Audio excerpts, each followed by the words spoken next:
are the two people giving presentations today, and I ain't him. So, Mike Fanning, Department of Justice. Now, like I told them in Belt, they asked me to wear this stuff whenever I give a speech. Consider it worn, and I'm taking it off. Go ahead. Say hey, Trevor. Well, by deductive reasoning, I guess I'm Trevor. So thank you guys for having us. Appreciate being here.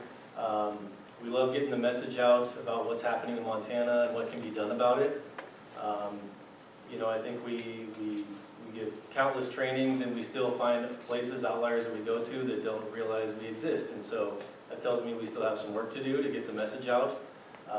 Help show you guys how to keep yourselves safe, what's going on out there. And I'm the Bureau Chief for Adult Protective Services here in Montana. I'm home based out of Helena, but we do have investigators that cover every county in Montana. So just in Great Falls area alone, I think we have 3 assigned to just this area, plus the regional supervisor for this area is in Great Falls as well. So you guys have a slew of resources as far as adult protective services go, and we'll go over some of the things that we can offer you and how to keep you protected and safe. Okay, I'm a Great Falls boy, and so I can't help but say, yeah, I grew up here back when Dick's RV Park was a trailer court over there on Fox Farm in the beginning of 10th Avenue South. I grew up there, went to Meadowlark, went to West Junior High, went to CMAR, 78, raw. And attended school here and ended up going to law school at the University of Montana.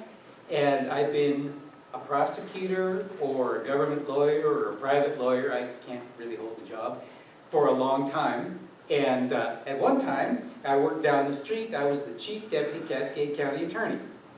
Then I went on to other adventures, but then an opportunity came to be something called the Elder Justice Prosecutor. And that was a collaborative thing created by Adult Protective Services, Trevor's people, and the Department of Justice to fund a prosecutor and investigator whose sole duty was elder justice. Now, we say that broadly because it also includes adults with some sort of disability, vulnerable adults who don't happen to be 60 or above, but who need special protection. That's what I do all day, every day. And I might be adequate at my job, but I'm nowhere near good enough to attend to the need that's out there. And so the reason why we're here is to prevent it from happening in the first place, to let you know what sorts of attacks you might get from scammers and how to respond.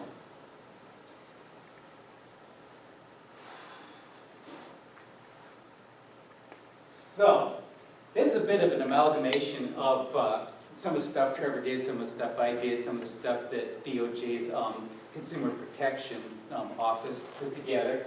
So, it's all kind of in this common theme. But the point is there a problem? You know, convince me. I'm from Missouri. And if there is a problem, what are we going to do about it? Alrighty. Now this time, just do it one time, because I made this tricky thing. All right, I like it.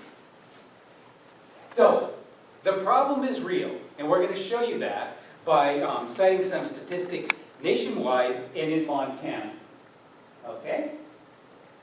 What exactly are the forms of elder abuse that you're apt to see? There are lots of kinds of elder abuse. Trevor's unit does abuse, exploitation, and neglect.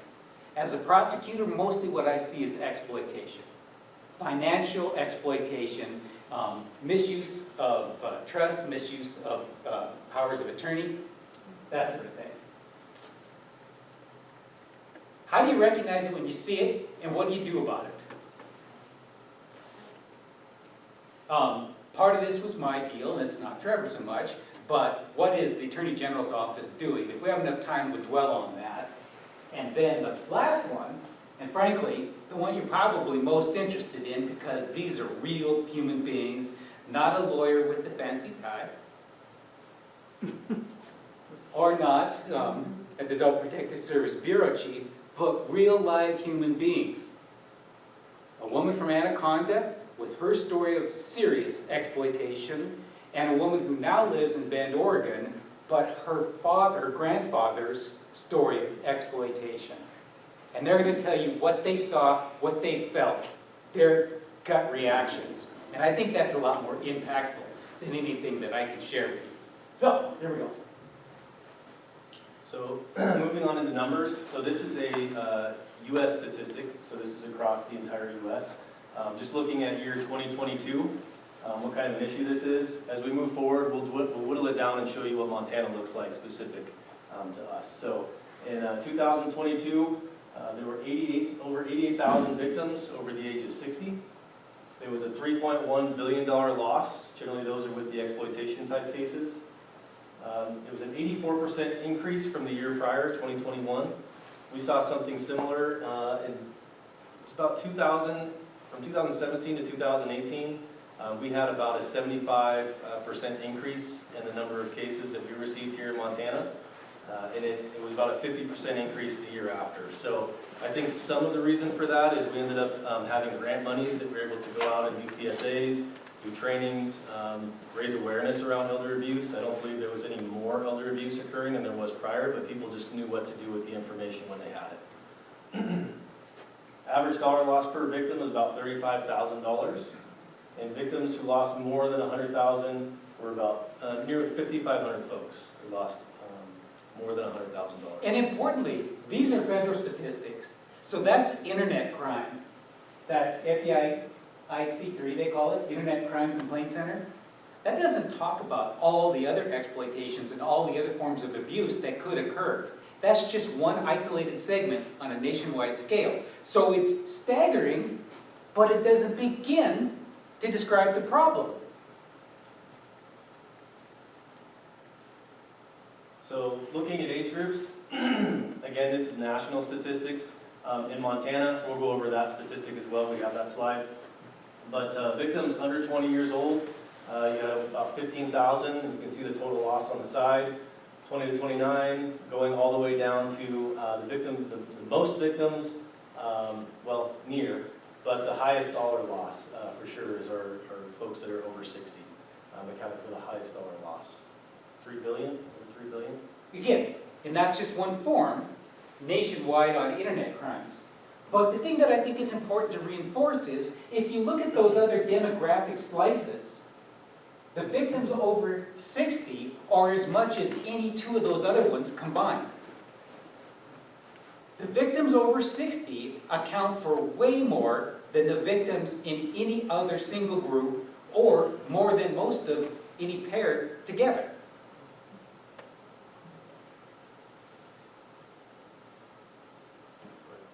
So, I think this is an interesting slide because it shows on the left numbers of victims and on the right dollar values of losses. And if you see the point graph on the left, from 20 to 22 there was actually a decline. Now, two things about that. The first is, I don't for a second believe it. I do not for a second believe that all of a sudden any of these fraudsters took a time out during COVID. I think what happened was the reporting diminished because people had retreated and isolated and they just toughed it out. So the crimes weren't reported. But of the crimes that were reported, look what happened to the loss of value. It more than doubled. So there were fewer reported crimes, but the amount of loss was greatly increased. So whatever that statistic is on the left, trust that the crime continues to expand and explode. I think part of that could be is carried out over time. So from 2020 to 2022, for one, if we don't know that the crimes are occurring because they're not being reported, they're able to occur for a longer period of time, which means generally higher dollar loss. They're taking out more money. They're continuing to scam over a longer period of time just because nobody's able to get in and see what's happening and put a stop to it. We had quite a few cases, unfortunate, where an individual fell prey to a scam of some kind. You win the lottery, whatever it is. And I remember one victim in particular, not only did she have it happen to her once, but twice in the same scam. She figured out she was scammed, and so called us. And so we got the case, and as we're working it, this individual, same individual, changed their voice up a little bit, but they were the team that was going to help recoup the monies for the bank. They weren't. They were the same scam artist, just using a different voice. And so they needed more money to help recoup the monies that were already stolen, and so she ended up getting victimized twice. So very unfortunate, but could be an explanation for that. Yeah, the week before last, I got a call. There was a case in Billings where a woman has some learning disabilities. She's in her 40s, and she's a victim of scams because they think they share their information. But then she got a call saying, oh, I was a victim of a scam too, and I got this great lawyer who got my money back. Just send $5,000. It's like, they're down, kick them.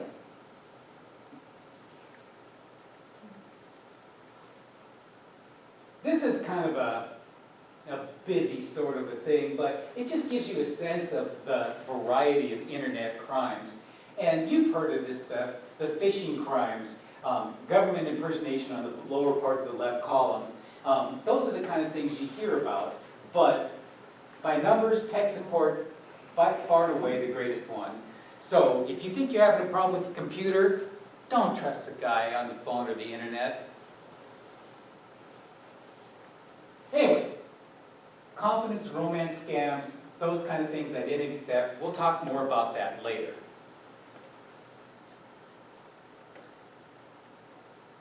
Same sort of statistic, a little bit busy. Dollar values of loss reported to IC3. Tech support scams right up there. Confidence and romance scams right up there. Government impersonation right up there. A lot of this other stuff, you know, you got to be alert to, but, you know, forewarned is forearmed. So yeah, now we talked about the United States as a whole. Does that happen in our backyard? You bet. You bet it does. Okay. So a figure, I think it's a little low. There's a saying from the New England Journal of Medicine, 1 in 10 elders will be the victim of some form of abuse. Again, that's quite low. We'll talk about moving forward why that is.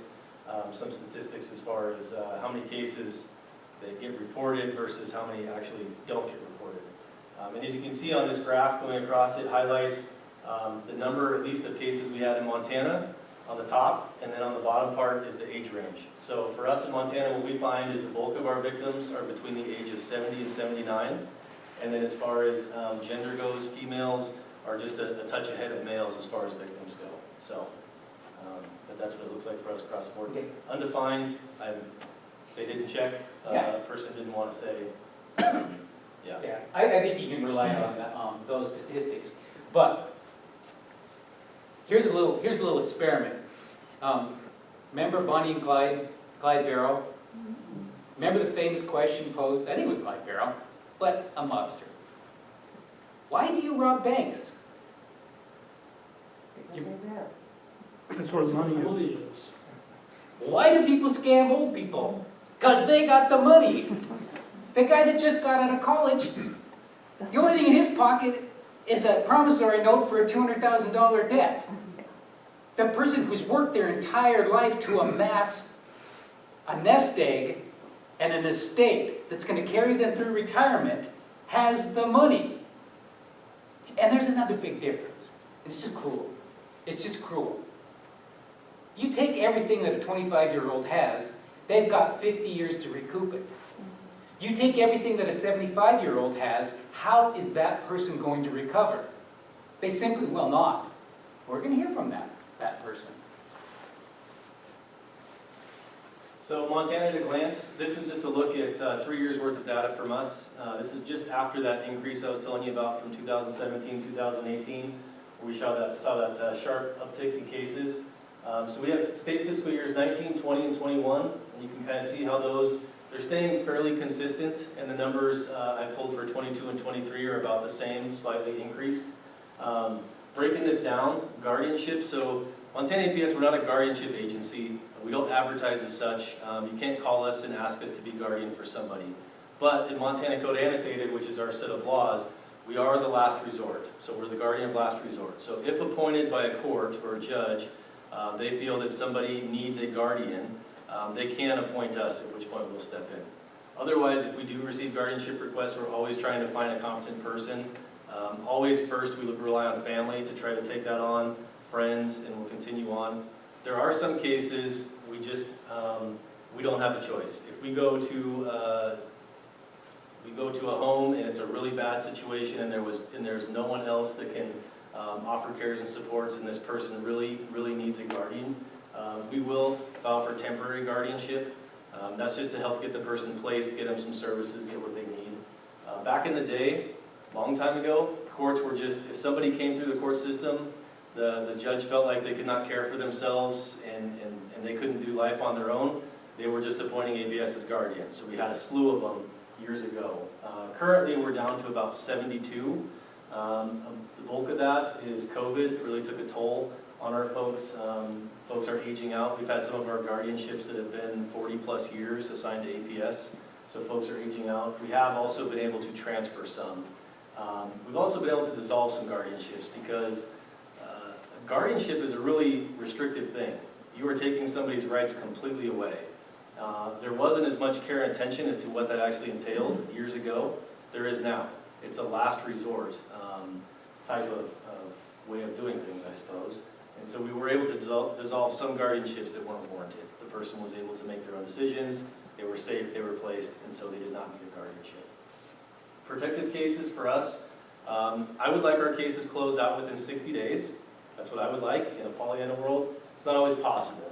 Some of these cases require a lot of time, a lot of attention, especially high dollar loss cases, cases where you're waiting for diagnoses or paperwork from the hospital, whatever it is. So they'll need to go out past 60 days, and that's fine. We want to make sure that they get the care and attention they need. So we'll put those into a protective case category. That's all that means. Information and referrals. So for Montana APS to serve somebody, they have to be one of two things: 18 to 59 years of age with a disability that inhibits their way of caring for themselves, whether it's their financial well-being, whether it's bathing, you name it. If they have a disability that affects one of those things, that's a qualifier.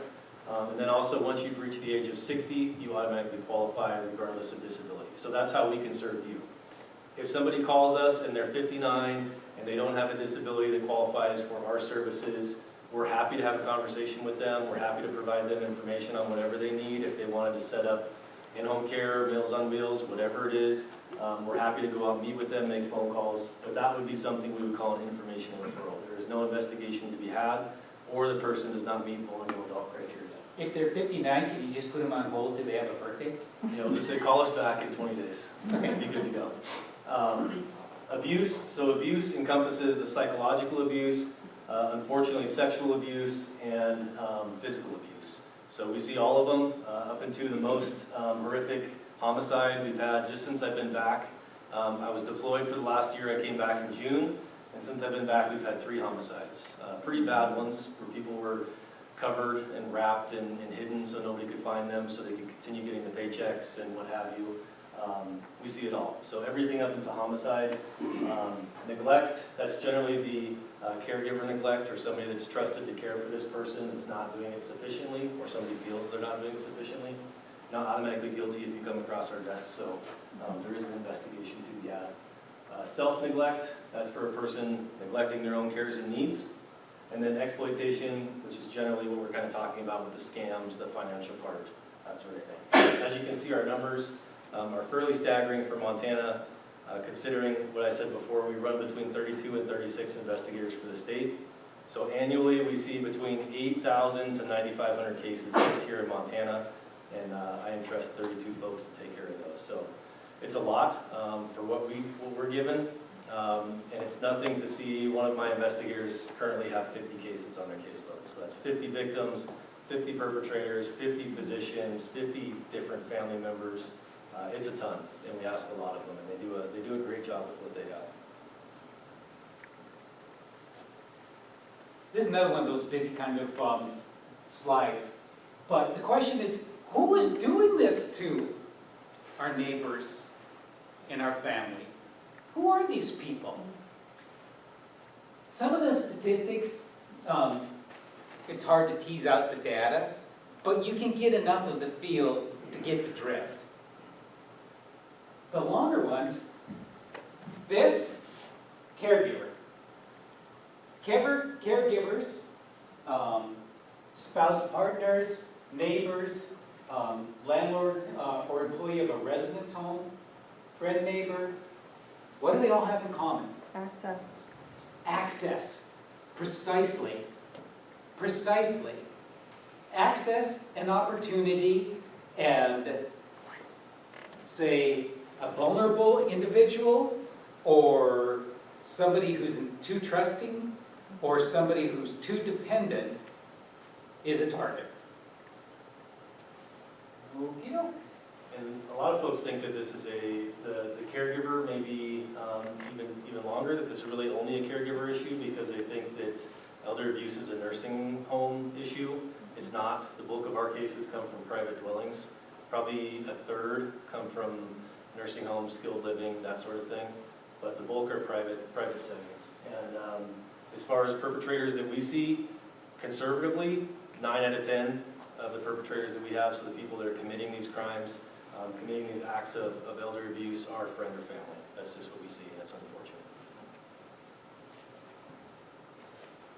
So, we know how often it happens, and we have a sense now of who it is. How? How? And I like to call this financial self-defense. What information can you glean that's going to make you resilient and be able to resist? Because believe me, these guys aren't rookies. They know what they're doing. So how do you defend against that? Well, you got to recognize some of the tactics that they use. And one of them is common human emotions that we all have and all respond to in a predictable way. Another teaser, more on that in a sec. A false sense of authority. This is Wells Fargo Bank, and there's a threat against your account. This is a Cascade County Sheriff's Office, and you failed to respond to your jury summons, and consequently there's a warrant for your arrest. If you don't pay us $500 immediately, the next one, time sensitive, immediately. You just won the lottery. You've got 20 minutes to pay this fee for the taxes and for administration, and then you can get the money. Time sensitivity, urgency, act, don't think, don't call a friend, none of that. Act now. And then they ask you to pay in ways that we're unaccustomed to paying. I still write checks for a lot of my bills. I have bill pay at Wells Fargo. I have never been asked to pay in Bitcoin for a traffic offense that I failed to take care of. I've never been asked to wire money from some sort of Walmart wire service to any agency or any business that I've ever had anything to do with. Scammers use that all the time. Apple gift cards? Well, why would Northwest Energy want that? Because it's not Northwest Energy.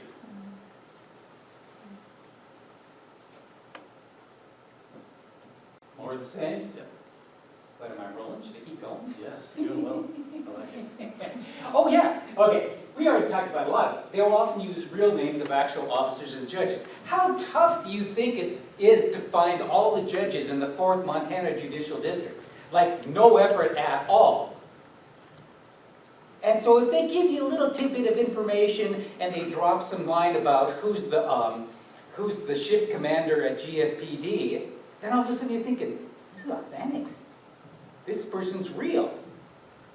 Well, they probably aren't, because that's easy. So, It's also not hard to find information about any one of you. If I had any one of your names, I could probably find just off free Google search, peoplesearch.com, who your siblings are, who your children are. I could probably find a lot of that stuff. And so if I can feed you that over the phone, it makes it more believable. Makes you think that I'm actually worthy of what I say I'm doing, or what I say I am. But it's really not hard to find that stuff. Just Google your own name if you're interested and see what pops up. Name and city, and it'll give you addresses and who you may be related to and all that kind of stuff. We use it a lot for our investigation. It's helpful. So, also social media, if you're the type I have to tell my grandma all the time, I didn't think she'd be plugged into Facebook as much as she is at 87 years old, but she posts her life on Facebook. Grammy, that's probably not a good idea, because you're giving the world all that information. They know who your grandkids are, they know their names, they know all this stuff. Birthdays, when it's your birthday, it's just not good information to have. So make sure you keep that stuff secret if you do use it, and you can go to your settings and make it so it's not so shareable to everybody. So this has got some responses. Hang up is probably the best one. If it were me, it might be expletive deleted, hang up, but you know, you can choose your own response. The gift cards, prepaid cards, you know, trademark scam. This one was actually a slide produced by Office of Consumer Protection, my buddies. But we'll talk more about those responses, but there's APS, there's me, local law enforcement, federal offices, we'll get to all of that. All right. Here's a little teaser, I don't know if Susan's on the phone. She's going to actually appear, so I don't have to talk too much about this. We're going to click the next two. I think she got on, which is good. Hi, Susan. So one of the things that you're going to be pumped information on is don't share this with anybody, because it's important that our investigation remain between me and you. And if you tell anybody, that may be part of some sort of fraud. So a lot of times people are convinced that they can't go report it to Trevor's office, to me, to local law enforcement. That's the one thing. Keep your target isolated, insulated, and shielded from the influence of friends. And Susan there in this little slide was indicate that's what they did to her, and she was so frightened, so justifiably and predictably frightened that she did as she was instructed. But we'll get to that. Okay. Sweepstakes, you know, more people fall victim to that than you might guess. And the first thing is, you ain't gonna win if you didn't enter. And I have never entered a lottery in any part of Africa or Europe. And if somebody called and suggested that perhaps that I was the winner and all I had to do to collect it was pay a certain fee, I and you should know that you will not pay that fee, because you won't win if you didn't enter.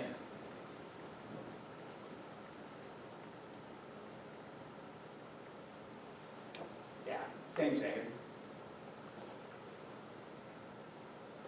So romance scams, from before you can see the high dollar loss. That's the same in Montana. I tell a story, one of the last cases that I investigated, I was an investigator some number of years ago, and at Canyon Ferry Lake, if you guys are familiar with that, they have some beautiful homes in Helena that surround it. Most of them, I think, easily well into the millions of dollars.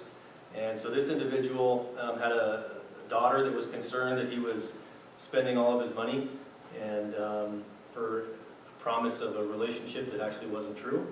And so I went out there to speak with this individual. He was widowed, his kids were all moved out, had a beautiful paid-off home on Canyon Ferry Lake, and he was lonely. It happens, we all have needs. So he found this dating website and started talking with a person he thought was a gal from Texas that was probably 30 years younger than him. I couldn't convince him that a gal 30 years younger than he was really not wanting romance from you, but he didn't believe me. And so trying to talk with this gentleman, he was so, she had her claws dug in so deep, he just didn't want to hear anything. And everything that he had loaned her up until that point for plane tickets to come see him, which she never did, because the car broke down on the way to the airport. So guess what, I need more money to fix the car so then I can come see you. I'll have a briefcase full of cash when I do wind up on your front door someday, and we can live out the rest of our lives in this beautiful relationship. He always thought that was happening, or going to happen. He wouldn't listen to me. So one thing about APS, there's a misnomer that if APS gets involved, that we swoop in and we're the nursing home fairies and we take everybody to the nursing home and go against your wishes with how you want to live your life. Absolutely not true. It would be more untrue. You can refuse any and all services from APS. We can't force you to do a thing. And just like with him, I couldn't force him to listen to me to stop sending money to this person who actually didn't exist, was probably a middle-aged person of Indian descent from, I don't know, India, Nigeria, some of the places where these huge scams come from. But it was about a year later, and he called back and said he was in a really bad way and he should have listened. And so digging into that and getting the financial statements, he had now had a second mortgage on the home, so he had sent out well into $500,000 to this person. By that point, there's not much we can do. And he realized after that happened and he had nothing to give his kids and he was not going to be able to pay his mortgage, he was going to get foreclosed on, that it wasn't true. And unfortunately, it happens more often than not, but we see it quite often.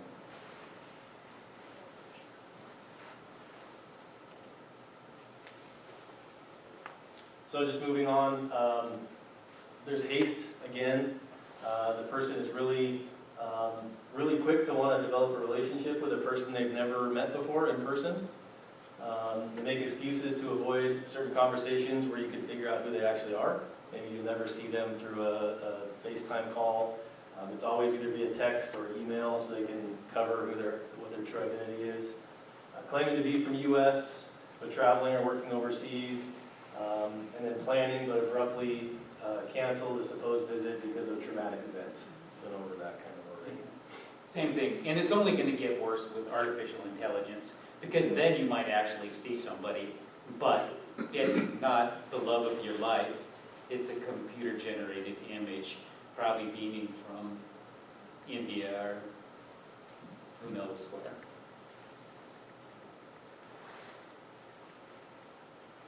The tech support scams are something we alluded to earlier, and it's the predictable thing. Your computer's running slowly, it seems to have hang-ups, the circle never ends, and you get contacted and said, oh, yeah, you're definitely infected by a virus, and what you must do is permit me access to your computer, and I'll remote in and extract this virus. Really what they're doing is extracting your bank account information or anything else that's of value, all your personal identifiers, your family tree, the whole bit. So, better to have a trusted person that you know than some person who appears out of nowhere saying that they're there to help themselves. If you guys ever get one of these calls, or you think you have an IT issue and you make a call and you think you're talking to somebody, if at any point you find yourselves flipping your laptop over and reading off the numbers because the person wants those, or looking on the back of your modem, it should be a trigger that I shouldn't be doing this, because what they're wanting to do is get your IP address so they can basically take over your computer. So all I have to do, and I do it regularly because I'm not IT-centric, but I call my IT department. I know it's them, so I feel happy doing it, but all I have to do is give them the numbers on the back of my computer, and they remote in and they control everything on my computer. Well, anybody who's any kind of tech savvy can do the same thing with somebody from the general public. And if you give them those numbers, they can take over your computer and have access and start going into the files that they're looking for. So just remember that in case you find yourself in that position. Grandparent scams. Now, I'm going to tell you a story about one of the people that used to help me with these presentations. He is a gentleman from Kalispell, and he spent 40 years in law enforcement. He's savvy, he's intelligent, and he's nobody's fool. But remember what I said before, there's certain things that scammers seek out. Well, in this gentleman's case, they just got stinking lucky because they didn't know his particular vulnerabilities that made him especially susceptible. This gentleman had 2 sons. He'd spent his career in the Border Patrol. He had 2 sons in the Montana Highway Patrol. And I said, did, past tense. One of his sons was killed at a traffic stop. His son was serving all of us and was run over. So he had 1 remaining son. He got a scam call from somebody portraying themselves as his surviving son. And that individual was kind of sobbing so as to disguise their voice. And he described the phone call as maybe altered, so it wasn't a real clear transmission. So he couldn't tell for sure that it was his son's voice, but this was an emergency, and he said, "Dad," he was out of state traveling, "I had a couple drinks, and I ran into a pregnant woman at an intersection. They'd taken her to the hospital, and I think it's bad. I need $17,000 right away for bail and for an attorney retainer fee." And so what did he do? I mean, what would you have done? Tell me. Well, I don't have kids, so I wouldn't do anything. All right, But somebody, you can. you, ma'am, what would you do? It's very difficult to hang up and deny it. It's your But- kid, he's in trouble, he's crying. It'd be really hard to resist. It would be next to impossible. But I mean, what could he have done? He could have called his wife, who was in the house with him, and said, "Bad news," and then maybe together they would have reasoned through it. He could have called his daughter-in-law and said, "Have you heard from son?" But he didn't. He reacted. And this is what he used to say. He said, "I can't explain it. You are hardwired to protect your children." Some native, deep ingrained part of all of us is going to do anything. You fight the grizzly bear if you have to. You protect your son. And so what did he do? He put $17,000 in cash in a FedEx envelope before he spoke to anyone. Now, the happy note and the unusual note is they were able to intercept it someplace in New York, so he got his money back after time. But the important lesson is those emotional triggers that you can't really resist, and the urgency and the demand of immediate action. And if you take nothing else from this conversation, remember those things. Pause. Because then after he sent it, I mean literally after he sent it, he told his wife, and she says, "Well, if you talk to her," whatever daughter-in-law's name was.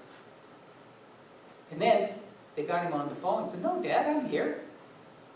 Well, then he felt kind of silly, but the damage is done. So the grandparent scam is the same thing. It just happened to be his son. This information's covered. Yep.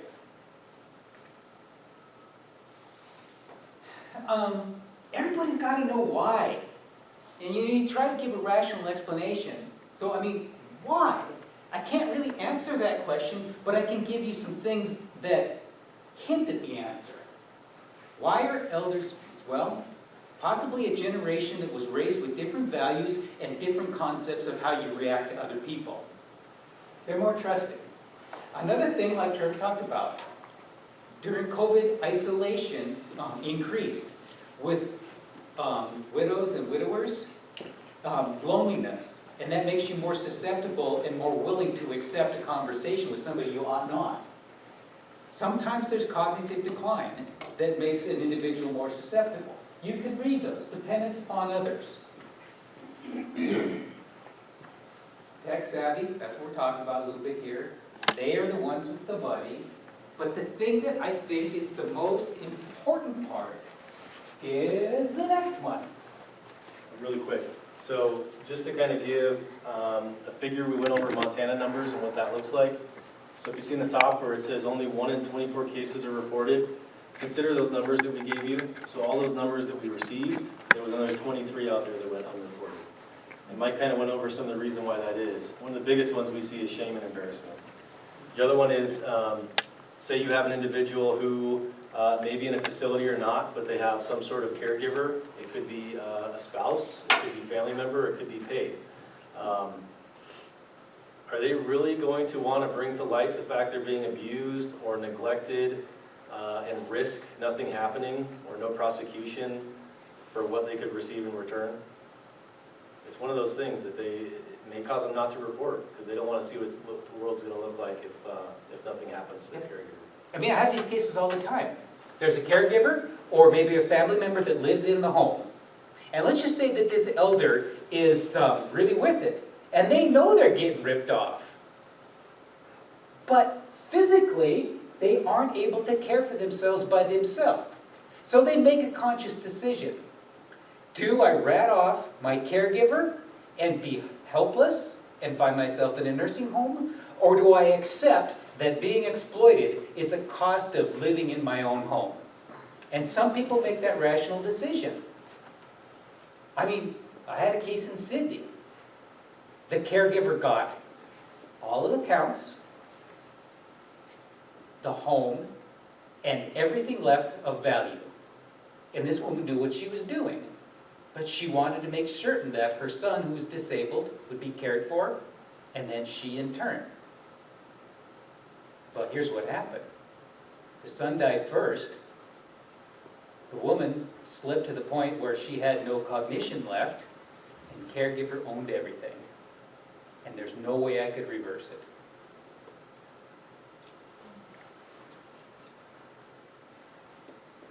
Okay. How are we doing on time? 2:43. We should get moving a little bit.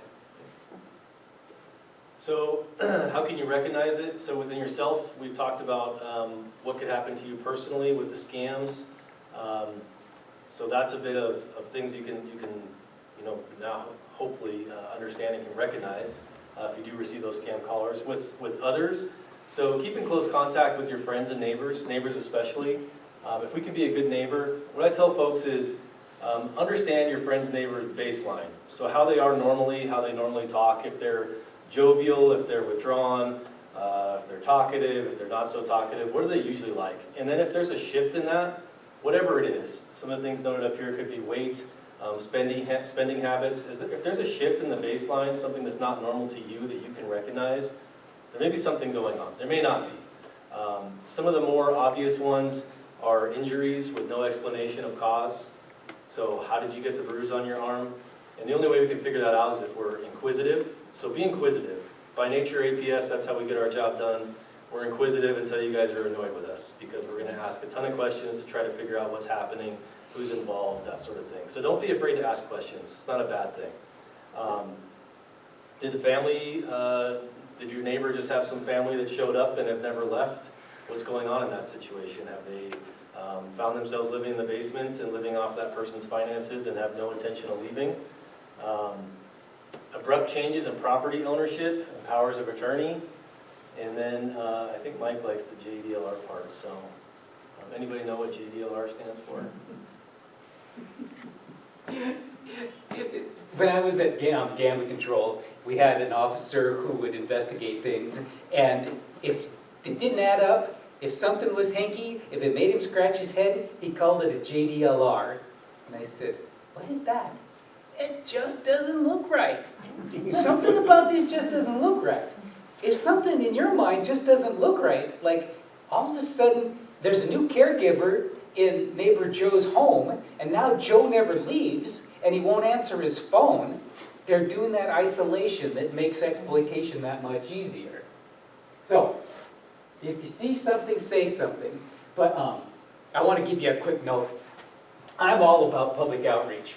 And when the Helena Independent Record used to have, it was Dear Abby or one of those, somebody wrote Dear Abby and said, "I'm very good friends with a 90-year-old gentleman, and he always promised me that he's going to remember me in his will. But at lunch the other day, he said that he changed his will, and all of the money was going to go to," I think he was a caretaker. And so Abby wrote back, and I thought it was a dopey answer. She says, "Oh, you should sit down and ask him what happened." And I'm thinking, no, that's not what happened. He's getting exploited. So I wrote Dear Abby. I did. It's the first time I've ever done that. Of course, and if I did, I wouldn't admit it. I'm having relationship issues. But what happened then, I said, "You missed it. This is classic exploitation. What you should do is contact your local state's version of APS or local law enforcement and investigate this before it's too late." And then what happened was the IR discontinued Dear Abby, and I never knew what happened. Till months later, somebody from Dear Abby actually called me and said, "Hey, Mike, we got another question. Can you help us with it?" And I thought, what? But they actually published it. And the point is, be aware. If something ain't right, dig into it. So this breaks down for us the abuse, neglect, and exploitation. We call it the A&E, really what we look into. And across the board, it's pretty much the same. A third and a third and a third, really. the one that kind of breaks out from the most is exploitation, and that's true. We see that quite often. So for us, and I apologize, I brought a ton of cards, but they drained me at the last, we were just in Belt a couple hours ago. They drained me of all my business cards. So if you would like, please write down our information. You guys, like I said, you have 3 investigators just in your area here in Great Falls, and the regional supervisor is here, or take a picture. Yeah, that works really good too. That's what I do. But there's 2 ways to get a hold of us if you have a concern for either yourself or somebody else. You can get us online at the aps.mt.gov. You can make an online referral. As long as the internet's open, that's open. So 24/7, you can make a referral online. Or you can call us at that toll-free number. So unfortunately, due to budget constraints, we can only afford to be open Monday through Friday 8 to 5 as far as intake calls go. So you can call us, but just know if you call us on Saturday, leave a message, we can only get back to you by Monday. So we really encourage the online reporting. Instead of somebody translating what you're saying over the phone, it's in your own words. You're able to take your time, type it out, and you can put as much information as possible on there. But that's how to get a hold of us. And we're happy as well. So I know you guys, so obviously Mike is within a different department than I am, and there's Office of Inspector General, and there's Commission of Securities and Investments, there's Medicaid fraud, there's all these other departments that handle something to do with elder abuse. Instead of trying to remember what each one of these are and who you should or shouldn't report to, APS has always touted we're happy to be the one-stop shop. So we have working relationships with all these guys. Mike's probably tired of ours because I give him so much stuff, but if we identify it as something that's a Medicaid fraud issue, we make the referral to Medicaid fraud, or Mike Fanning, or whomever it is. We get the case where it needs to go. So if at the very least you remember to make a report to us, we'll get the information where it needs to be.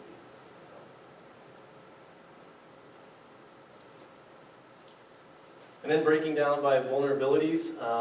So this is victim vulnerabilities. 56% of our caseload, vulnerability is 60 plus. Now that's not saying just because you're at age 60 that you're vulnerable, but it's a defined vulnerability. They had to define an age in MCA to not only mean vulnerable adult, but if it is a vulnerability.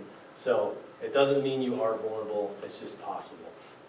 And then breaking down, you have activities of daily living, developmentally disabled, mental illness, physical disability, chronic health problems. This kind of gives you an outlook of what it looks like for us. And then that is what our website looks like. If you do peruse through our website, it's got a slew of information on it for you guys, kind of overviews a lot of the stuff we talked about today. But if you click on, there's a link, it says APS Office. You can click on it, it brings up a map of Montana, and then you can highlight the counties in Montana because we're in every county. It'll give you the name and the phone number of your local investigator. So if you had a question or you just wanted to kind of run something by them, you're more than welcome to do it. Get to know who your local investigator is. It's just not a bad person to have in your back pocket if you have a question about anything or a concern for anybody. Yeah, just blast through these.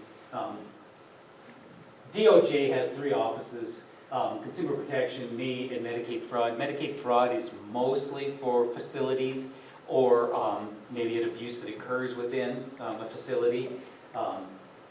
Other government offices, Commissioner of Securities and Insurance, they do a lot of financial crime, but it has to do with some sort of security. The governor's office is a resource, but let's just, skip on. Now, I like that picture because that's my boss on the right and my investigator on the left. Just a nice picture, good guy. You don't want to hear this crap because this is what I do for a living. That's exploitation defined. If anybody wants to talk about it, we will. But we got to blast through this because there's more interesting people who come to me. I also prosecute abuse and neglect, although not so much of that compared to exploitation. Exploitation is the greatest majority of what I do. That's how I do it. We get subpoenas for people's records, for banks, for businesses. We dig up everything. It's super labor intensive, it's super fact intensive, super document intensive. We serve search warrants on people. We served a search warrant on a lawyer. Boy, was that fun. What? Yeah, dude. And that gets us crimes. There's a crime I'm prosecuting up neighbors to our north in Shoto County. Prosecutions all over state for exploitation, deceptive practices, forgery, go, go, go. That's just some of the stuff I do. That's Carbon County. Busted that guy who was exploited by his good friend. This is the woman who was the caregiver who took everything. Okay, just bust through. That's what I do. That's just one thing I like to look at. You read that? Nathan Joel Atkins, you are guilty. You slimy. You stole from your friend. You stole from a man who trusted you. You betrayed that trust. Unforgivable. Okay, but I like to look at that. So give him back his $40,000 and his Lincoln. Okay, now let's go on to Susan. This is an introduction, but forget that. We're going to get Susan on the line. Looks like she's on there. I think they both You gotta put her on there Yeah. now, though. Yeah, if anybody wants to know details about prosecutions, lawyers like war stories. So, I could do that, but more you'd rather hear these guys.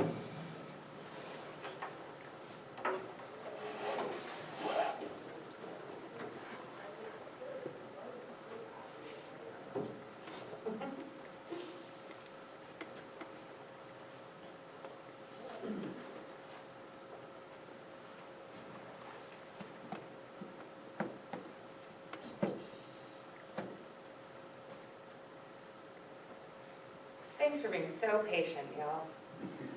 I should have brought a copy of my Dear Abby love letter. It really was fun. And I was so shocked, because like I said, they didn't publish it in the IR because they discontinued it and went with some other advice columnist. Okay, Susan, are you on? Can you hear us? She's muted. Oh, no, What is she looking at? That's our camera. Oh, that's me. That was a good looking gentleman. Damn, that's a fine looking man there.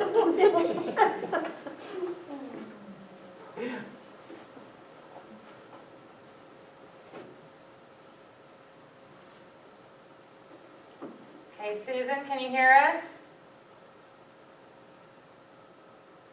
We've also got her camera blocked. She can turn on her camera at any time. I don't have full control over that. Can Maya hear us? Maya, can you hear us? trying on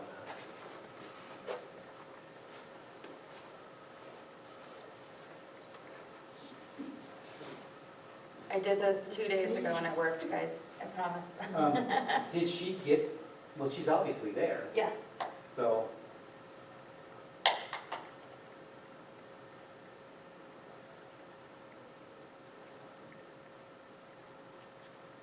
Oh, no.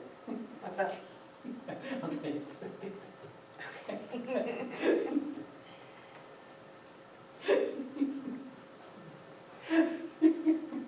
I wrote, "You two ready?" But it did an autocorrect, and it said, "You two trashy?"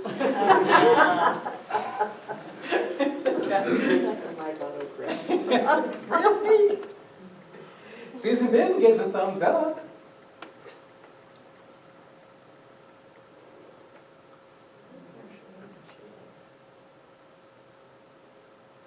Maya, can you say something? Fascinating. Let's try this one. Can anybody hear us? How about now? Can you hear us now? Okay. We can't hear you. Let's try that one.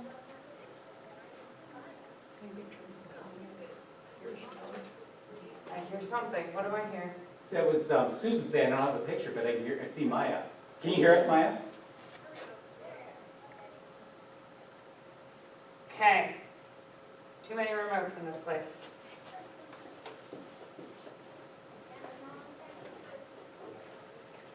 We're gonna work on getting the volume turned up, guys. It's just a little low for us right now. They can keep talking. Can you hear us? Continue to speak, Susan, so we can adjust the volume. Okay.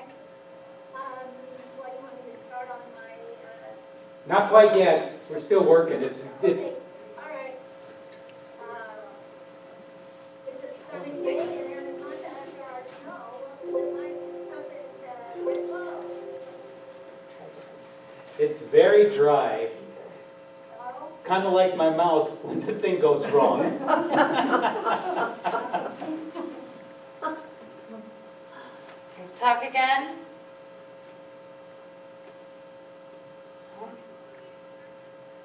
Just the computer this time.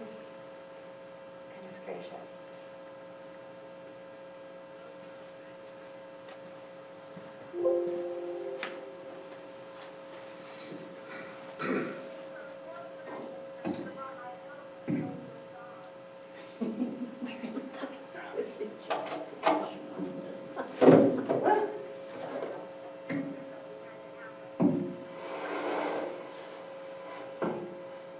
No? I'm sorry, y'all. This is very strange to me.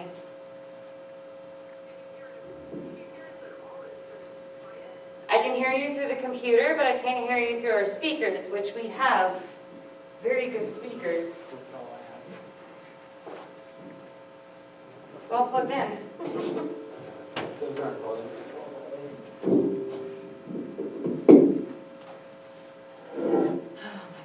What's the computer's volume set at? That's 65. It won't go up any higher on that. Let's try that. Susan, say something. Something? Oh, took long enough. They got it? I think so. Can you guys hear her? Yeah. Can you hear me? Can you hear me now? Okay. Sorry. It's always fun when we're staring at If we run slightly past 3:30, is anybody going to be really upset? No. No. Because honestly, as much as I like to hear myself talk, I like to hear them talk more. And you're going to agree with me when we're done. So, can you hear me, Susan? I can hear you just fine, Mike. I don't know if I'm supposed to sit over here or not, or maybe that's going to just cause feedback. Get yourself situated and give us a 2-minute quick biography, please. Okay. Well, my name is Susan Bivens, and I'm 73 years old. I retired to Montana 8 years ago from Northern California. I was a registered nurse in my career, 45 years of nursing. And my son he and his wife moved to Montana to finish his engineering degree at Tech, and decided that they were not coming back to California, and he was my only child, and so I decided to come and be a part of their life, and they made me a grandma when I got here. So that's been the joy of being here is my beautiful granddaughter, Abby, who is 8 years old and just so much fun. And so I created a nice network of friends and activities. I'm a quilter, so I do a lot of quilting, teaching classes, sewing for, quilting for people and whatnot. When I moved here, I bought a beautiful old Victorian home in Anaconda. And it was about 2,500 square feet, and I had my quilting set up with my long arm and everything down in the basement, and a big sewing room, and a big yard and everything. And then last spring, May of last year, things fell apart for me. You're kind of making me superfluous up here. You're doing a great job. Well, do you want me to just tell the story, or do you want to ask questions, Mike? Well, my ego makes me feel like I should be part of it, but you're doing a great job. Roll on. Well, in May of last year, I noticed, I was checking my checking account, and I noticed some charges for Amazon that I had not made, and both of them were over $250 each. And so I contacted Amazon and said some charges had been made, they weren't mine. And they sent me through their fraud network within Amazon and said it looked like somebody had hacked into my Amazon account. And I did a dispute and got my money back, but they recommended that I change my, instead of using a debit card for my payments, that I use a credit card or PayPal, and create a different account, which I did, and as I said, I got my money back, so I thought everything was okay, and merrily went on my way. Well, a few weeks later, I got a phone call that came up on my cell phone as from Amazon, and the person on that end said that they had noticed some activity on my account again, and that they knew I had had trouble a few weeks previously, and did I make these charges? And these charges totaled about $6,000 at that time. And I said, no, that's not me. And the gal said, oh, it looks like you've got someone in on your account again, and there's some fraudulent activities. So I'm going to transfer you to the Fraud Detection Agency for the Federal Trade Commission, which I thought sounded legit. So anyway, she transferred me to another nice speaking gentleman, and he was very concerned, and oh yes, this sounds like there's some fraud activity going on, and he took some information, gave me a case number, a file number, and asked a bunch of questions, and said he would start a case on it. But he wanted to transfer me to the DEA, who investigates money laundering, because this could be a money laundering scam. So he transferred me to a Randall Jenkins, Susan? who was with the FDA, the DEA, and he had a very thick British accent. But, you know, I didn't think anything of it at the time. Susan? In retrospect, yeah. Can you describe your emotions as this is all unfolding? I mean, from the first Amazon to the second, and then these transfers? Well, I was disturbed at the time when I thought someone had hacked into my Amazon account, but I thought I had taken care of it by opening up a different account under a different, added an initial on my name, and the payment source and whatnot. So I thought it had been taken care of. And then when I got the phone call that there was more activity, I was just really shocked that somebody was getting into my account and was, and then to have the DEA person want to know, I mean, he gave me the information about he knew my social security number, he knew my date of birth, and he called me back, not, of course, at the first call, but he gave me his name, his number.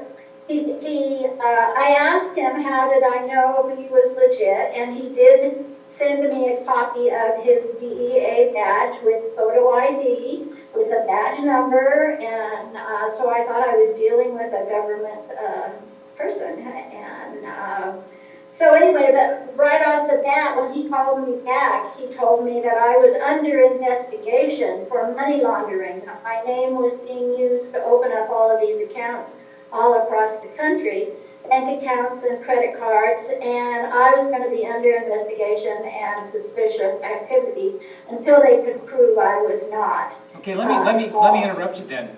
So I suppose there was some annoyance with the Amazon thing, and then probably anger when it repeated, and then Yeah.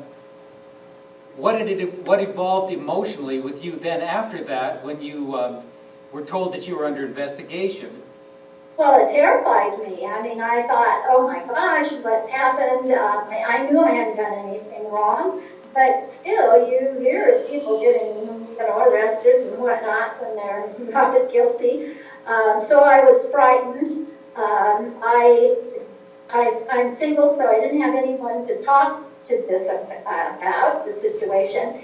And when Randall called me back, he said, you don't know who you can trust, so don't tell anybody You don't need to go to law enforcement because I'm handling the investigation and whatnot. So, but I was terrified. I really thought that there was something going on using my name and opening up all of these accounts and identity theft and all of that. So I was really worried. Were you compliant when he said, don't talk to anybody? Yeah, I was. I didn't tell anybody. I didn't tell my son. I didn't tell my brother, sister. I didn't tell friends.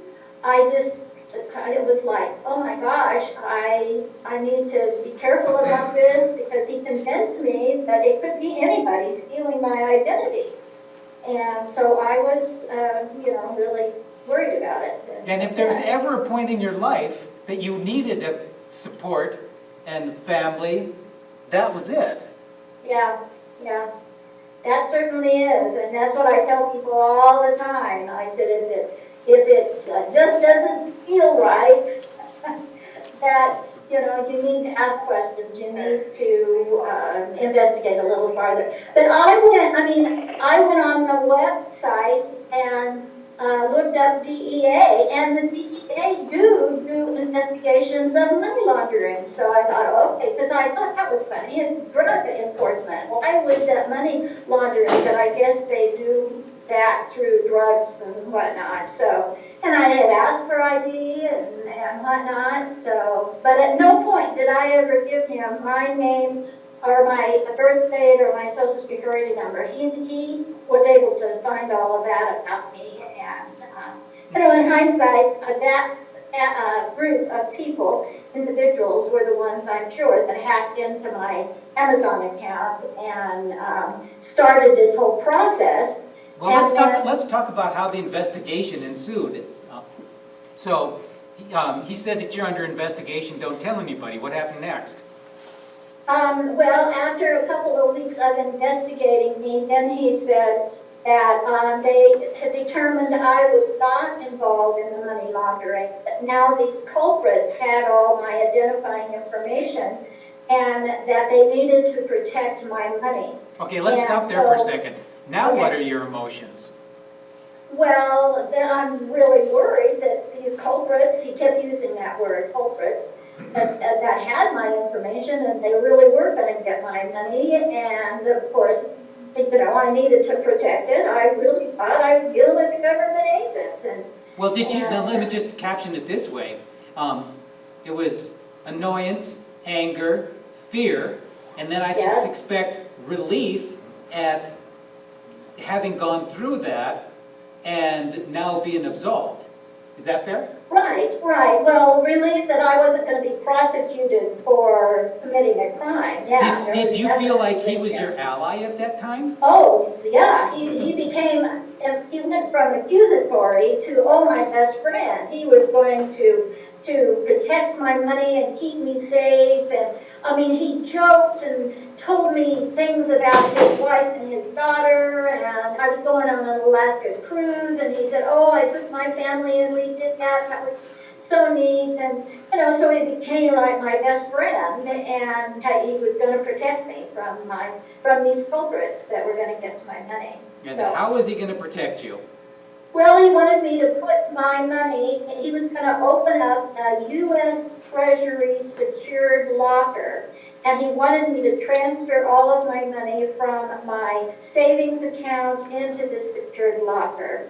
And then at a later date, when everything, the investigation was all done, then they would give me a cashier's check with the money that I could open up another account with. Did he authenticate that in some way? Did he authenticate that plan? Well, he sent me a photo of a cashier's check that had, at the time that he did the sample cashier's check, I had put in $97,000. So he showed it the $97,000 check, cashier's check. There was a typo in my name, and I called my attention to him, and he kind of laughed it off as, clerical help, you can't always count on him, and that we'd make sure when it was all said and done that the cashier's check would be legitimate. It looked like a U.S. cashier's check, really legitimate. And I did not know there was not such a thing as a secure locker, so it sounded official, but. So how did you transfer the money? So first I had to take all my money out of my savings, and in $5,000 increments, I was to go to Walmart and send it via a barcode transfer to the secured locker. And he sent me these codes on my cell phone with the barcodes on it that I had to do. So I took the money in cash and went to Walmart and sent the money off. And that was about $25,000 that time, the first one. And then he wanted the money, after we got the cash all taken care of, then he wanted the money out of my retirement fund. So I had to wire transfer money from my retirement fund to my local bank, and then it was wire transferred to an account that he had set up for me. So anyway. All the money was sent off to the secure locker. So when you went to Walmart to get these money transfers, did anybody say, this is an unusual transaction, ma'am, should we speak? No. He had me do 2 different batches, so it wasn't $25,000 all at once. It was $12,000 and then 13,000 or something. So no one asked me, no one questioned it. There is a sign. I remember standing in front of the person at customer service. There's a sign that says, do you know who you're wire transferring money through? Do not do, if you don't know who you're sending it to. But I thought I knew who I was sending it to, a secure locker. So. Okay. So in the end, how did it wrap up? Well, $240,000 later, I was suddenly without any income, and Mr. Randall Jenkins was his name, supposedly. He disappeared, of course, and with all my money. So. Did you try to report it to law enforcement? I did. When I realized that it was a scam, I went to local law enforcement. I went to the bank. I went to the law enforcement. They referred me to FBI and the Missoula field office. I got no response from FBI at all. They did not take it seriously. They did not investigate. In fact, I never even talked to an agent. I got messages relayed back to me from an administrative assistant, but I never spoke with the agent at all. So very, very disappointed in how federal law enforcement followed up on this case. I have, of course, since heard from powers that be that most of law enforcement do not consider these types of cases as crimes because you willingly gave them your money. So they do not consider something like this happening as a victim to a crime like this. So then I had to figure out how I was going to live on my Social Security income because that was all that I had. And I realized I couldn't afford to keep my house, that I was going to have to downsize to something smaller. So I was able to, last summer, was able to sell my big Victorian house, and I went from 2,500 square feet down to 550 square feet. So I'm living in this small little house. Of course, had to get rid of furniture and all kinds of stuff, and I have no yard. I have a little patio. I did, however, put my car in the garage last week, so at least it's out of the snow this year. It wasn't last year, but. And of course, as I'm starting to sell things, house and whatnot, I had to tell people what was going on, and so at that point was when I told my family, my son, and whatnot, and Talk about your emotions when you had to make that admission. Well, I was so embarrassed when I realized that I had lost everything and that I had been taken advantage of this way. I was so embarrassed. I was so ashamed that I fell for this. And I just, it was just horrible to have to tell people what I did and how foolish I was.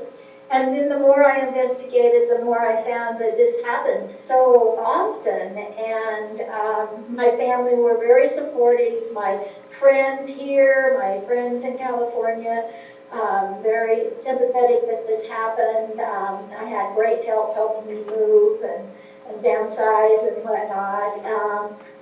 So, I mean, it was really hard. And you go through all the stages of grief, the denial, the anger, the frustration, the depression. I still have little episodes periodically that when I think of what I've lost, and I just try to be real positive that what I do have, being a retired RN, I have an adequate Social Security income, but that's all I have. I have no extra income unless I go back to work, and at 73, I don't want to go back to work. So, Susan, we're going to have to move on to Maya, and I know. we're running over anyway, but I don't think we're losing anyone's attention. In closing, what message would you like to leave with the people here in Great Falls? Well, and I just want people to realize that they can get suckered into this so easily, and it doesn't matter if you're 73 or 18, you can certainly get conned into it because they are so sophisticated out there, and I'm just doing everything I can to spread the word. I talk all over the place. I'm an AARP ambassador for fraud prevention in state, so I do these calls and live presentations and whatnot, because the word has got to get out. We've got to be aware of what DEA or any government official will never call you. Amazon never calls you. There is no such thing as a secured blocker, so don't get sucked into it. And if it doesn't feel right, ask questions. Go with your gut is what I tell people all the time. So anyway, Thanks, that's, Susan. you're welcome. Can you stand by, and then we'll switch to Maya, and then maybe someone will have a question at the end, but we need to get to Maya. Okay, Thank you. you're welcome. Maya, can Okay. you, oh, there you are. Yeah. Welcome. Hello. Can you hear me okay? You're great. Beautiful big image, and we can hear you fine. Can you give us a couple minute biography and set the stage for your grandfather's situation? Sure. So my name is Maya. I live in Central Oregon, Bend, Oregon, 46 years old, only child, only grandchild, no cousins, so very small family, which is kind of part of the story, I'd say. And I'm sharing the story of something my grandfather experienced, and today's the first day I've actually shared this story with the public. And it's the first day I've heard Susan's story, so I appreciate that she's able to share what she experienced, which is a little bit different because she was a victim of strangers, and my grandpa was a victim of a loved one. And so my grandfather was born in 1923. He passed away 2 years ago at the age of 98, so had he still been here, he'd be turning 100 in February, so I miss him all the time. But he was born in Nebraska, entered the Navy, fought in World War II. He was a pilot, an accomplished naval aviator, so he flew for 20 years. And after retirement, he went into civil service and became an air traffic controller, which brought him to Great Falls, actually. So that was his first job after the military, was an air traffic controller at Great Falls in the 1960s. And probably fell in love with Montana at that point, but he had to go on and worked in Denver and Salt Lake City. Did have 2 children that were both born in the 1940s. So he first had a son named Gary, who is now 78 years old and lives in Hamilton, Montana. My mother was born a couple years after that. So they had 2 children. I'm my mom's only child, and my uncle never had children. My mom was a single mom, and going back to my grandpa, after he retired, he bought some property in the Bitterroot Valley, Darby, Hamilton area, and moved up, I think, in the late 70s, early 80s, and remained there the rest of his life. My grandma passed away 15 years ago, and I was very, very close to both of my grandparents. They were everything to me. And so when my grandma passed, of course, all of my focus went to my grandpa, but I got married, I had a child, I lived out of state, I had a career, and then I married someone who had a career, so it was just, I was very, very, very busy, and I checked in on my grandpa when I could. Should I just keep going, Mike, into the story? Well, people seem to think you're doing fine without my help, so. All right, don't want to lose anybody. Okay, so fast forward to 2020. I was living in Seattle, Washington, had a 3-year-old at the time. My husband's a commercial pilot, he was gone a lot, so I was busy. And then my mom, at the age of 70, died unexpectedly in Missoula. And as her only child, I had a lot to take care of suddenly and unexpectedly. She had a house in Missoula.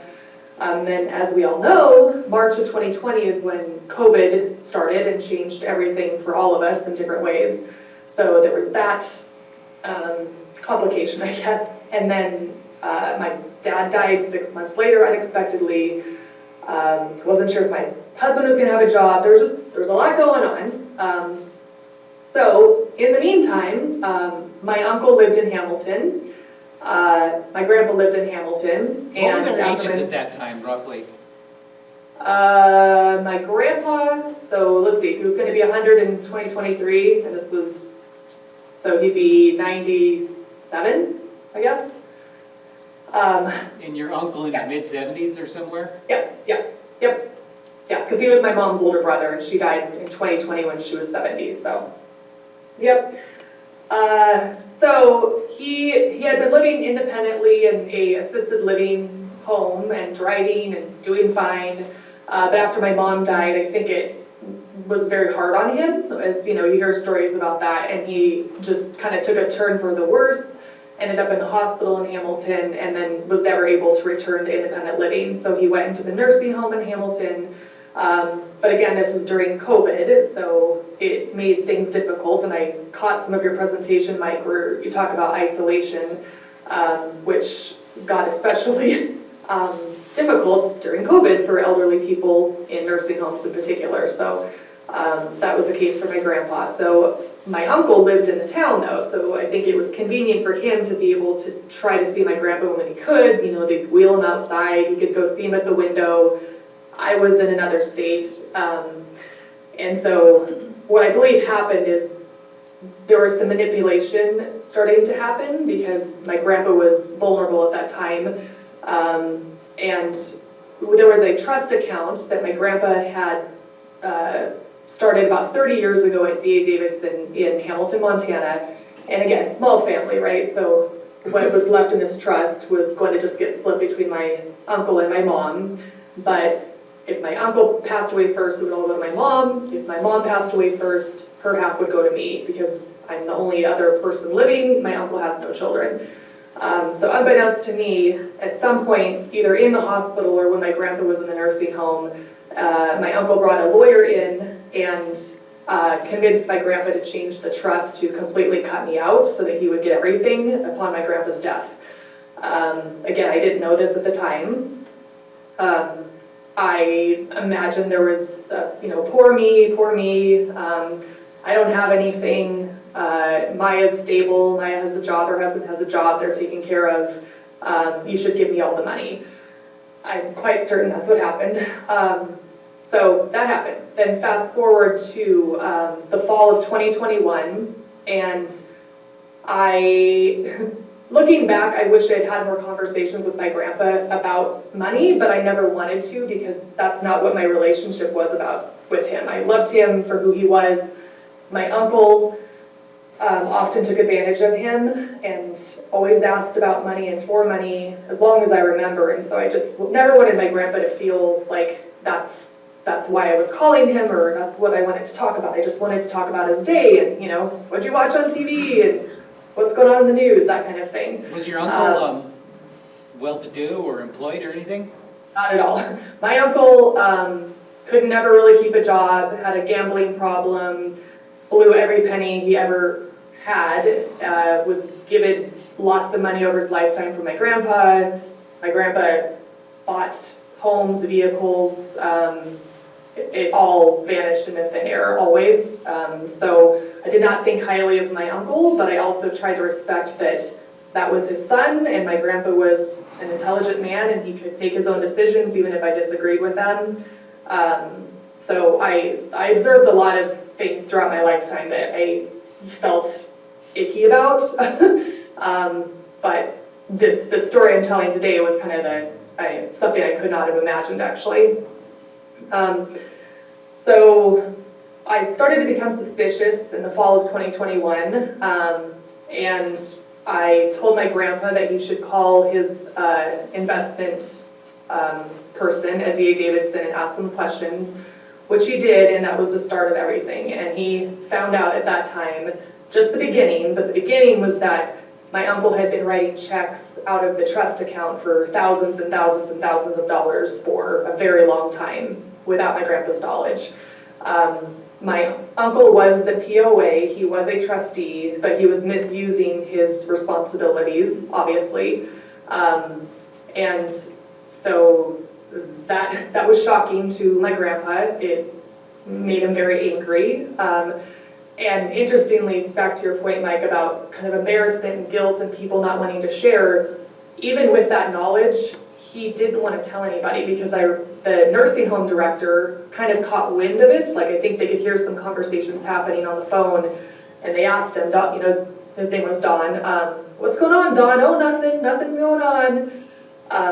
But eventually, I became concerned about my grandpa's health because he was so angry and so heartbroken that his son had been stealing money that I was concerned about his health. He was pretty frail at that time. So the director of the nursing home knew something wasn't right, and I submitted a report to the state of potential elder exploitation. And that got the ball rolling. So we were assigned an APS investigator in Missoula who was wonderful. And so she came to Hamilton, she interviewed my grandfather, she interviewed my uncle, and during this time, I should say, my grandpa actually tested positive for COVID in early October. Everything happened very, very quickly. But he was doing okay, but because of this, he was completely isolated. He couldn't see anybody face to face, and he was hard of hearing, so it made these conversations extra difficult.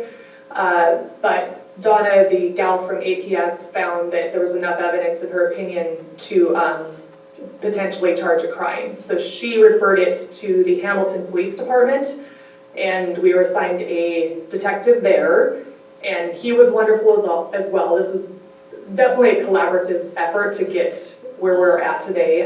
So he did an additional investigation. I was able to provide more evidence because as soon as my grandpa found out what was happening, he removed my uncle as POA. I was able to block him from accessing all of the accounts because not only was he taking money out of the D.A. Davidson account, I found out that he had been writing checks out of a bank account, and he had been using credit cards. So after my mom died, I didn't know this, my uncle had taken credit cards from the nursing home room, checkbooks, and then stopped all of the statements from going to my grandpa's room in the nursing home. And so apparently my grandpa had been asking for many, many, many months for statements because he was still with it. He was still intelligent, he had not declined cognitively, he knew, and he always was interested in money and stocks and investments and wanted to know what was going on, but my uncle refused to send statements to him. Again, I didn't know any of this at the time. And in the meantime, he ran up his credit cards, maxed them out to $20,000, wrote checks, and basically, we have now found out, took close to $230,000 by the time I was able to stop it. Let me interrupt you. So one of the things that we've been talking about is physical isolation. COVID was an extreme extreme incident of that. But since this man was in a nursing home, then that exacerbated the isolation. But then the next thing, as Maya explained, he managed to take over access and control of the information from the accounts. And what we talked about earlier was when something changes, Trevor used the baseline figure. When the baseline changes, then you have to intercede. Then you have to start investigating and saying, what's up? What's going on? And again, Maya is in a different state, busy, but she perceived it, right? Yeah, I am a very stubborn person. I believe in right and wrong and people being held accountable. And so I stayed on this once I started to learn how bad it was, and in particular, how it affected my grandfather. He was absolutely heartbroken. He refused to eat. He lost his appetite. It was just the ultimate betrayal that his own son took all of this and stole from him. And he never knew actually how much he took. All my grandpa knew was some of the money, and that alone was enough. But I refused to tell him more because I was afraid he was going to die. He was so distraught. It was heartbreaking. And in fact, he did pass away. So this all started September 22nd is when I thought something was going on, and my grandpa passed away October 16th. So that's how quickly he deteriorated. The nursing home believes that it wasn't probably COVID that killed him. It was the heartache. Like, he just lost his will to live. He was so heartbroken. So I stayed on it. I provided everything I could to the detective. At that point, my grandpa was still alive, but he was no longer really conscious, so the detective wasn't able to interview him. But fortunately, he was able to leave evidence on his own. He wrote a lot of notes about what he believed was happening, his thoughts about it, and so that was part of the evidence that ultimately resulted in my uncle getting charged with a crime. But let's explore something. You indicated that Adult Protective Services, in your opinion, did a really great job, as did the Hamilton PD detective. Yes. Yes. What hung it up? Yes. So I've now learned about kind of the process of crimes and what happens and who's involved. And so after the detective also felt that there was a crime committed, he recommended to the county prosecutor's office that my uncle be charged with a crime and it would be a felony. So that's where it got hung up, was in the prosecutor's office. And I have talked to many of them, I've met some of them at this point, and I think they're, I know they're very, very hardworking, capable people who are doing the best they can. But I now know oftentimes in these counties, small towns, they're understaffed, they're overworked, they have to prioritize cases, right? So like, here's this financial crime, but then a murder comes in, a armed robbery, and it's like they can only do so much, they only have so many hours in the day, and they have to prioritize what cases they're going to charge and how and why. And I just felt like this case kind of just kept falling to the back of the line, but I didn't let it go. I just kept staying in touch, calling, emailing, and fortunately, I think they figured out that the person I had been assigned to just wasn't going to be able to get to it, and so they assigned a different prosecutor who was phenomenal, and I think it mattered to him. Like, he felt connected to this case, he knew it was important, and he chose to prioritize it, and he did, and so things got going, but even he couldn't really push it over the finish line because these financial crimes, especially with families, can be so complicated. And I saw that you showed Mike up on the screen, like it's just very, very labor intensive. And so I actually had to hire on my own a financial investigator out of Montana. Accountant. Yes, thank you, yep. And had I not done that, I don't think it would have moved forward. So I thought often, like, what about a family or a victim who can't who doesn't have the knowledge or the finances to do something like this. Like, that's not fair, you know, that I was able to keep this moving and a lot of other victims wouldn't be able to keep it moving. Okay, well, we're running well past, but, so what was the conclusion with that prosecution? That he should be charged with a felony, so we talked about different charges potentially, but ultimately he was charged with felony theft by embezzlement. And it was basically 2 years after my grandpa passed away, over 2 years it took to get to that point. And just 5 weeks ago, I flew out to Montana and was able to be part of sharing a victim impact statement, because ultimately my uncle pled guilty instead of taking it to trial, which is great because I didn't want to deal with a trial. And so he's now a convicted felon. We don't have a relationship anymore. And he has to deal with the ramifications of his actions, so, yeah. Okay, are we gonna run out of either Zoom call or time in patience?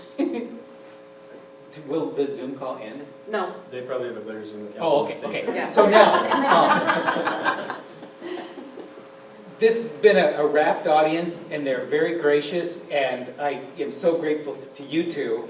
If there are a couple of questions, do we have time to do that? If anybody wants to pose a question to either Maya or Susan? Anything? Observations? Well, I do have a comment.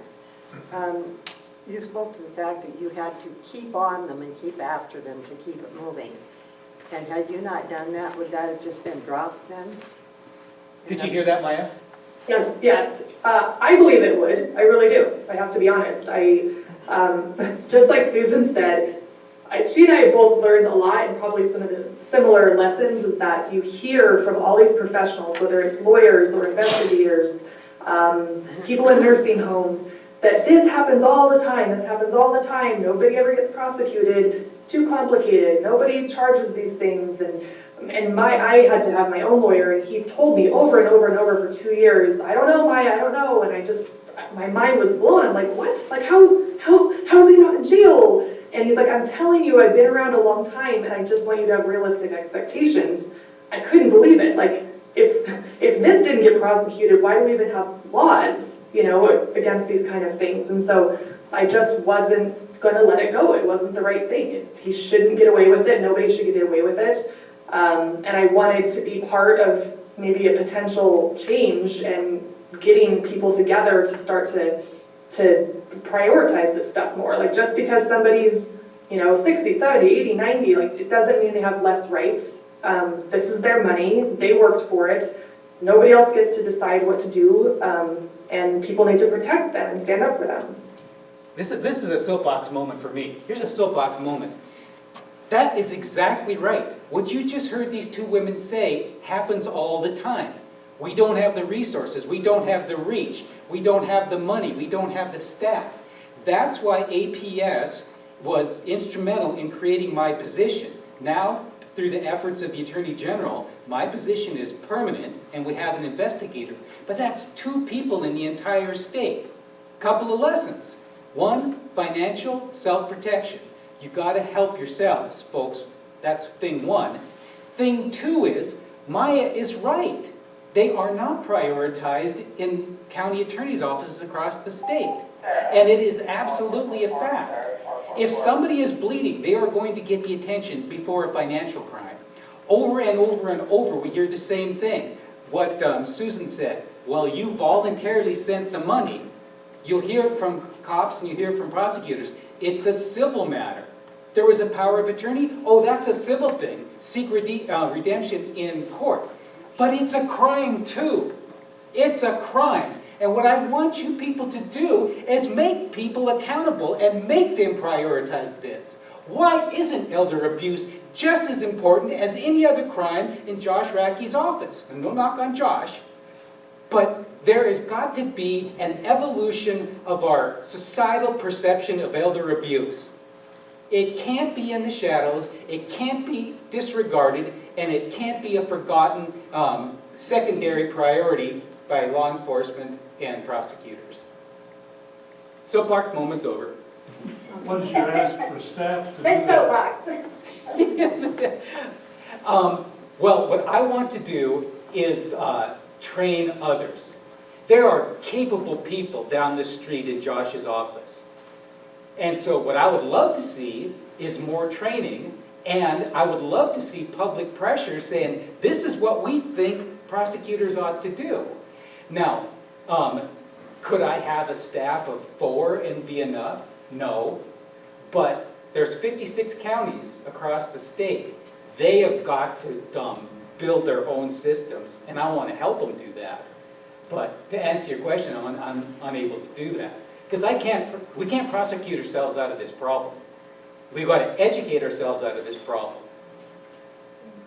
I have a question. If I may add, just my ending thing, and it's similar to Susan, is just talk to people. So whether you're a senior citizen, talk to people. If you're someone my age, in your 40s, 50s, and you have somebody who's elderly, talk to them. I think that's the biggest thing, is to not silo yourself, and talking is, I think, your biggest tool, to be honest. Thank you. Comment? What was the, with Susan, what was the time frame when the man called her and said, we see you're having a problem again, and he got all her money? Did you hear that, Susan? No, real well. The time frame? The time frame from when you initially got contacted to when your account was dry.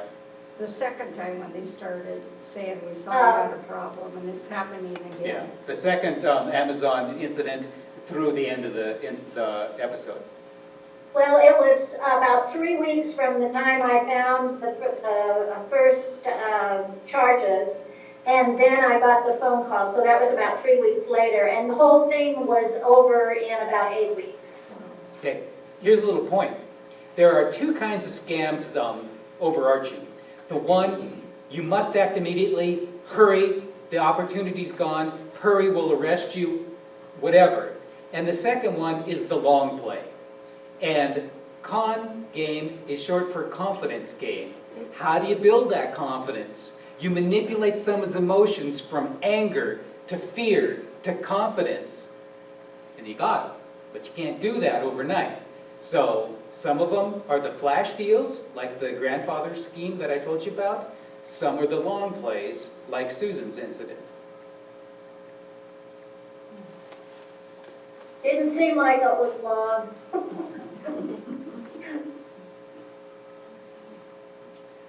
Gosh, we went way over. Your patience is immense. My gratitude is equal to that. Thank you so much, Susan. Thank you so much, Maya.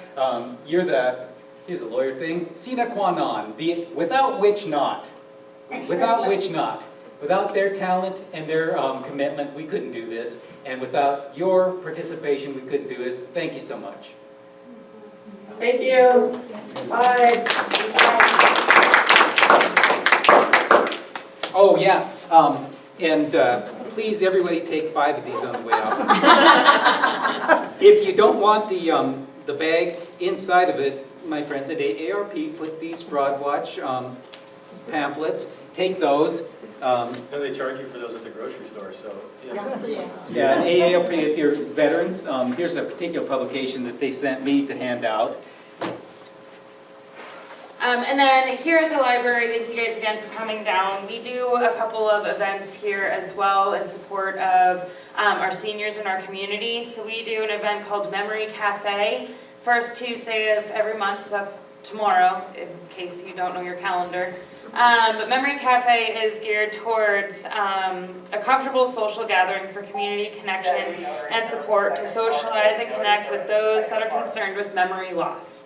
So that can be memory loss from anything that is going on. And then we also are putting together a free Alzheimer's and Dementia Resource Workshop in April, alongside the Alzheimer's Association of Great Falls and the library and MSU Extension.